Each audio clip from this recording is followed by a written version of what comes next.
Hello, college football fans. Welcome to episode 20 of College Football Throwdown. I am your co-host, Alex Schmitz, and all the way in northern Michigan, I am joined by my dad, Peter Schmitz. Good evening. That's right. We're coast to coast here, from LA to Michigan. You know, we'll cover all the bases here for you on this Week 7 recap episode of our College Football Throwdown podcast. That's right. And this is the national podcast where we talk about the whole sport of college football a little bit, with, of course, a little bit of a bias and heavier dose of Big Ten. That's correct. So to start with this recap, as I said on the Nebraska podcast, I got the chance to go to a bar here in LA, and I was watching the Nebraska game at the same time I was watching the Michigan State game. They're both on at the same time. This bar had a bunch of games going all at once. I'm forgetting, it was the Syracuse game they had on a third TV, and that ended up going into like triple overtime. So it was like 3 great games right in front of me. But it was kind of convenient, actually. The Nebraska game wrapped up, but the Michigan game kept going because it was more passing and a slower game with all those official reviews they had. So that kind of got my full attention after the Nebraska game got done. That was nice. I was able to do the same, and in fact ended up being late to an event here in Traverse City because I just refused to leave until that Michigan State game was over. Well, and I got to believe that any of the dads who went to that on time were kicking themselves afterwards. That is true. That is true. Because, yeah, obviously, you know, there's a lot of games to talk about this week, but the biggest and craziest, most historic has to be the Michigan State game, where we saw one of the craziest endings to any football game since the, of all time. Gave me definitely flashbacks of the kick 6 from the Alabama-Auburn game from 2013. Yes, absolutely. And in fact, I thought about that too, that was certainly one of the ones that came to mind. I spoke with a Michigan fan about this event, and he put it right up there with the pain of the Colorado pass, which you're too young to remember this one. But when Michigan was beat by Cordell Stewart and the University of Colorado at Michigan Stadium there on a final play, Hail Mary pass that was caught in the end zone for a touchdown that led to, Colorado, leading off to a great season and, crushing Michigan on a heart breaking kind of way. And he compared it to that event and saying it was as bad as that, and even worse because it was Michigan State, not some non-conference game like Colorado. Right. Well, and what it reminded me of too, actually, was the Appalachian State upset from back in the mid 2000s. Because I remember being at our friend, your friend, and our family friend, I should say, Brian Clower's house, Michigan fan, at his house that day that they won on that blocked field goal return for a touchdown at the end of the game. Right. Gosh, but it was amazing. The only bad part, or the sad part of this whole deal is the young man who scored the touchdown breaking his hip on the play. Yeah. Did he break it on the play, or was it because everyone piled onto him? I don't know, and I'm not sure that I'm not sure they're going to let that out, to be honest with you, because I don't think they want to admit that if that's in fact how it happened. Yeah. That was kind of sad to see. I actually just saw that the Michigan punter had like a press conference where he was apparently very nice to everybody and apologetic, basically saying, I know it was my fault, it wasn't the snapper's fault, and I've had a lot of fans reach out to me actually in a very positive way, so it was good to see that, because I know there was some hate threats to him on the internet and stuff after the game too. Correct. Yeah, and that's the ugly side of college football, and I wish that it didn't happen that way. It should never get to that point. I'm also reminded of something. I guess one more thing about the Michigan State game, and then we'll move on to this. But it was definitely a great game in terms of defense. There was a lot of great defense being played on both sides of the ball. I definitely did question Mark D'Antonio's some of his decision making because like near the beginning of the game they had the chance for a field goal and they went for it on fourth down and didn't get it, and I didn't understand his logic at that point because it was so early in the game and you knew it was going to be a low scoring game based on how things were going. So I don't know why you don't take the 3 points there when he went for a fake. Or it was another. He went for it on fourth down again later in the game, didn't get it, and so I just kind of thought he was being too aggressive in what was striking me as more of a field possession kind of football game than anything. Yeah, well, they end up being 0 for 4 on fourth downs. Michigan State was in the game, and yet still ended up ultimately winning, which is pretty amazing. Yeah. But D'Antonio's he's got a history of being aggressive, both in terms of trick plays as well as just going for it on fourth down. He just chooses to be an aggressive play caller or offensive mind, if you will. He's always going to be that way. And now the thing is that when you're always that way, teams can anticipate that you're going to make those kinds of choices, that you're going to do something interesting. And Mark Antonio doesn't care that you think that or know that, because that means you're having to practice for and prepare for even more. Right. And we actually predicted this game on our previous podcast. You said it was going to be a 10-point Michigan victory, didn't give a score. I said it was going to be a Michigan victory of 24-21. And although we were both wrong, I'd like to point out that you were really close. Yeah, had the game ended where everyone thought it was going to end, it would have been 23-20 Michigan victory. So I was still pretty close. Yes, you were. So I'll take that. But now you mentioned in general that this was one of those great weekends of college football. I mean, people, sometimes you get great games that were unexpected. And you end up with a great weekend that didn't look like it on paper. This looked like a watershed weekend just because of the matchups that were all over the board as far as big-time games. Now, some of them ended up being not as eventful as you would have hoped. Alabama played really well against A&M and pretty much controlled that game, and that was not as competitive as people might have hoped for. Some of those kinds of things didn't quite pan out. USC Notre Dame was every bit what people thought it was going to be, but what a great matchup that was. I'm trying to think of some of the other big games that we had, for the weekend. There was a couple of good ones. Utah. Well, another big one was LSU Florida, which was a good game. Yeah. I actually got to catch the end of that game, like the last half of the fourth quarter.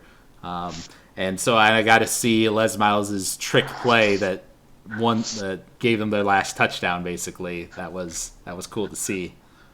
Yes, and so it was just a great weekend of college football. Ohio State, Penn State was another big game that you'd hoped or you might have thought maybe was going to be more competitive than it ultimately was, but impressive nonetheless to see the list of matchups. But then you had some surprising ones like the Old Miss getting beat by Memphis, and then what was the other one? It was Oklahoma just crushing Kansas State.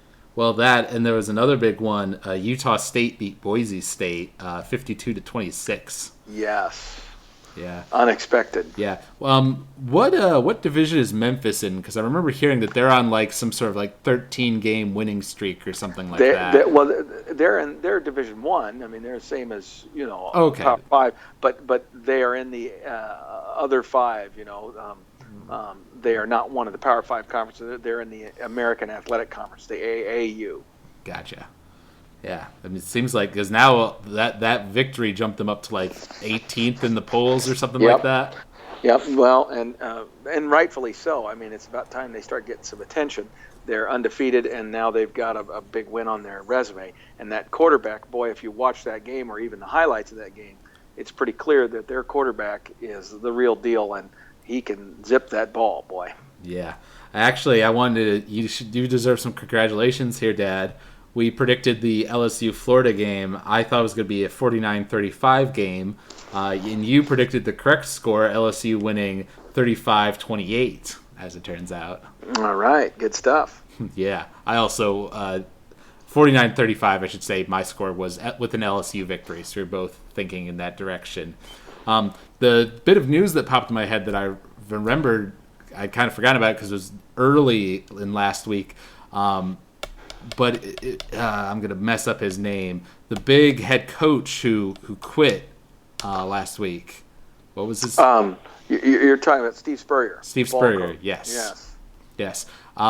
Personally, and I don't know enough about the situation to really like judge it, but I thought that was kind of strange because I know he was saying earlier before the season or early in the season that he had no plans of retiring and he was gonna stick with these guys, blah blah blah.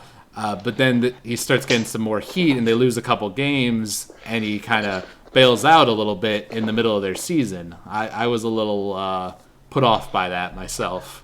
I share your view, Alex. I agree that it's interesting how he continues to get a pass from quite a high percentage of the sports media because he was a media favorite, let's say, because people loved his quips, and he was very cocky, and he was completely okay with stirring the pot, and he was a guy who just said what was on his mind. He didn't have much of a filter.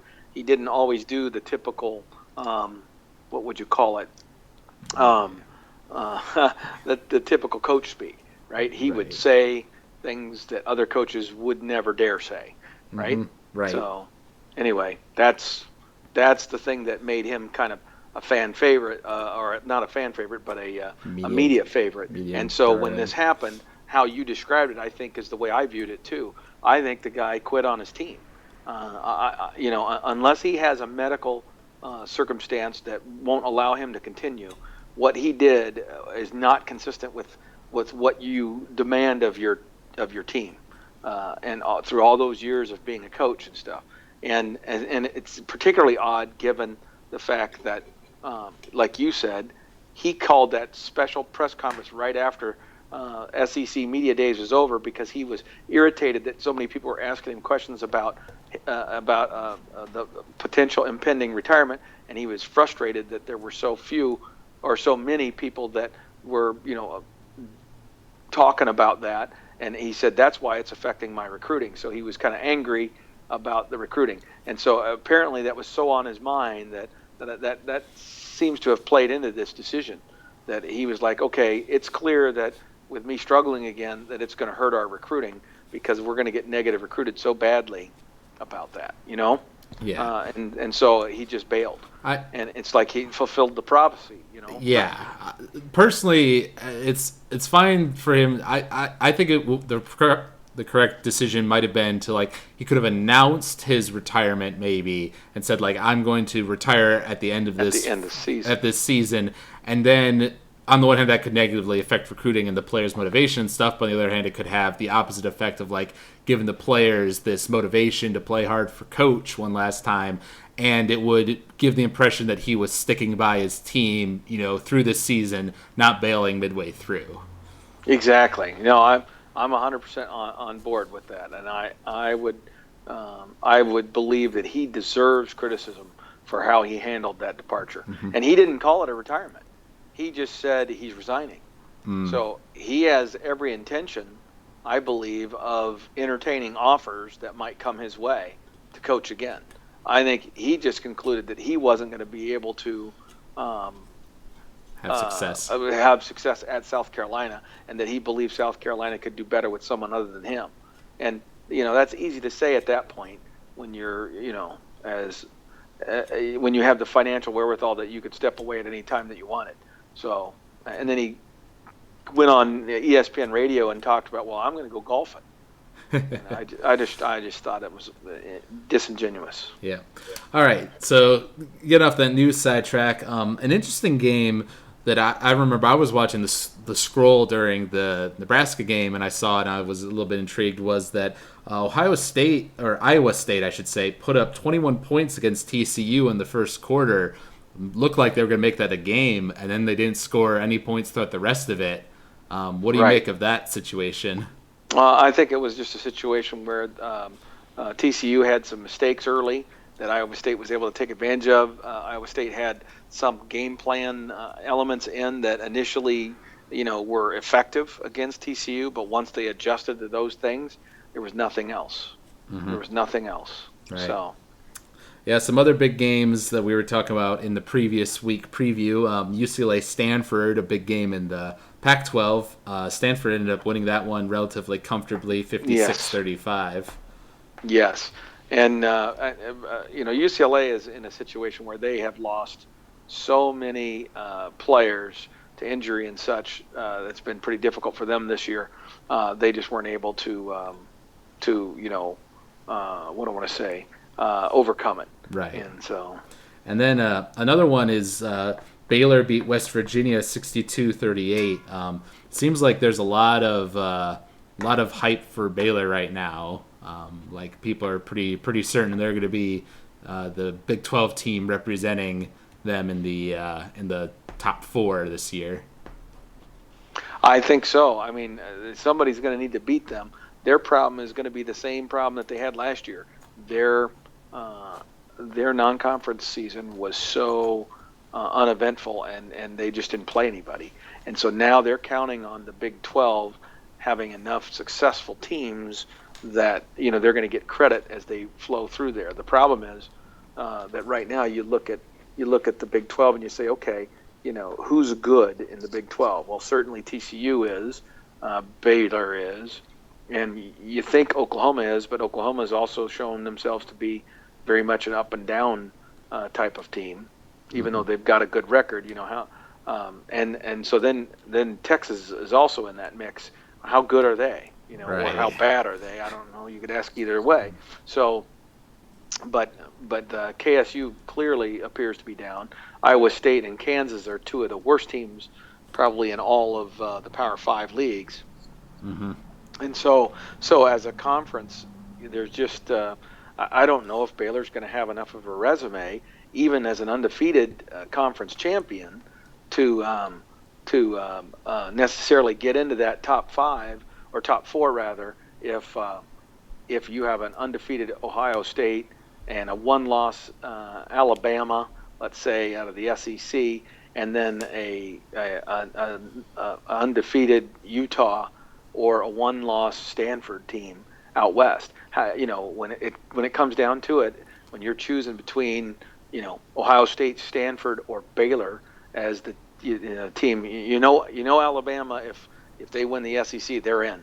That's a given. So there's one of the spots. So in those other 3 spots, you've got 4 teams: Baylor, Ohio State, Utah, and I'm trying to think, and Florida State, for example. Right. The ACC. I mean, which one of those teams are you going to exclude? Right. And frankly, I don't care if Baylor scores 60 points in every game. If if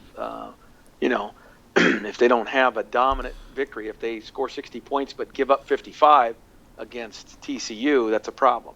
Mm-hmm. Yeah, I mean it's always been their kind of MO, great offense, but kind of crappy defense. Isn't Clemson the best team in the ACC right now? Well, they were certainly expected to be one of the best teams, but they who did they lose to? They've already lost to somebody, and maybe it was right. Florida State. I'm trying to remember. My memory's escaping me on that question, Alex. But bottom line is, I think that Florida State's a team that's probably going to. As the season progresses, they're just going to keep getting better. And Clemson has already shown a little bit of an Achilles heel. I'm not sure that Florida State has yet. So, gotcha. And I wanted to talk a bit about the national kind of perspective on things.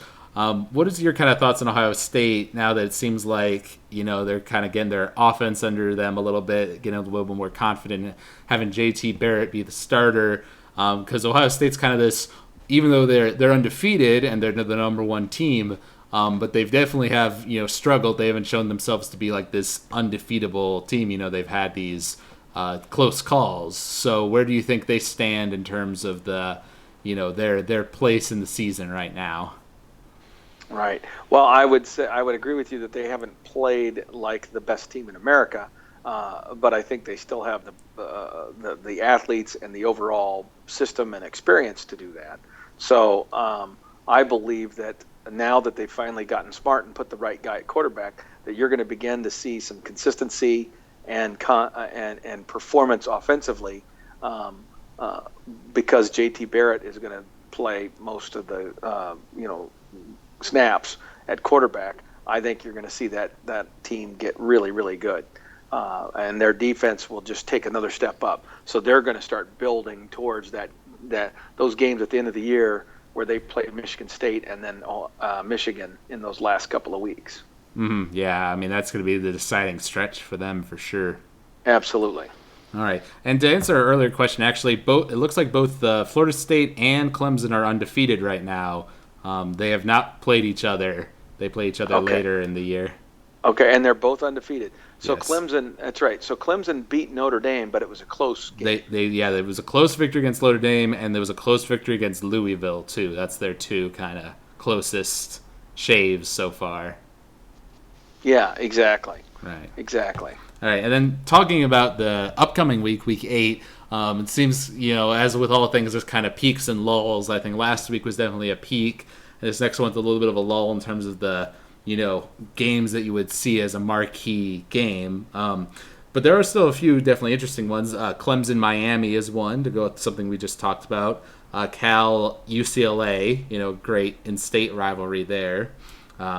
Texas Tech playing Oklahoma in the Big 12. And Alabama, Tennessee, Texas A&M playing Ole Miss. I think that might be the biggest game of this weekend. Utah, USC as well. So Yeah, I think that one's huge. That Utah USC one out west is a huge game for that Pac-12. Mm-hmm. Huge game. Yeah. In terms of deciding things. And then within the Big Ten, I think for us, of course, our game is huge for Nebraska Northwestern. But if I look at the Big Ten West, I'm going to suggest to you that Wisconsin plays at Illinois, and I think Wisconsin can take a huge step towards being, right there all the way to the end for the Big 12 West title if they beat this Illinois team. Because if they beat them at Illinois, I think Wisconsin's in good shape to be right there in case Iowa stumbles. All right. Yeah, there's also in the Pac-12, Stanford, Washington is another pretty good game. Mm-hmm. There's also in the Big Ten, MSU plays Indiana and Ohio State plays Rutgers. So not games they're expected to lose certainly, but you never know what could happen. Right. Well, and Indiana is one of those teams that can be dangerous on any given day because they clearly have some prolific offensive capabilities, but they don't have a great defense, and so they end up getting outscored, which is kind of what happens. They weren't able to hold a lead. I mean, it's crazy what happened last week with Indiana Rutgers, where Indiana at one point in time had a 52-27 lead and ended up losing 55-52. Wow. That kind of reminds me of the Miami game with us a little bit. Right. All right. So why don't we go ahead and predict the Utah USC game, since that's your favorite of this upcoming week. I want to hear your prediction. Well, this one's really interesting. I mean, a lot of people. In fact, I think USC is like 3-3. Okay, yep. and they're the favorites against an undefeated top 5 ranked Utah. Yeah, I saw that on ESPN's website. It had Kurt Herbstreit was said that he thought Utah was going to upset USC this weekend. I'm like, yeah, how is that even a question? Like, Utah is looking like they're the dominant team in the Pac-12 right now. Right.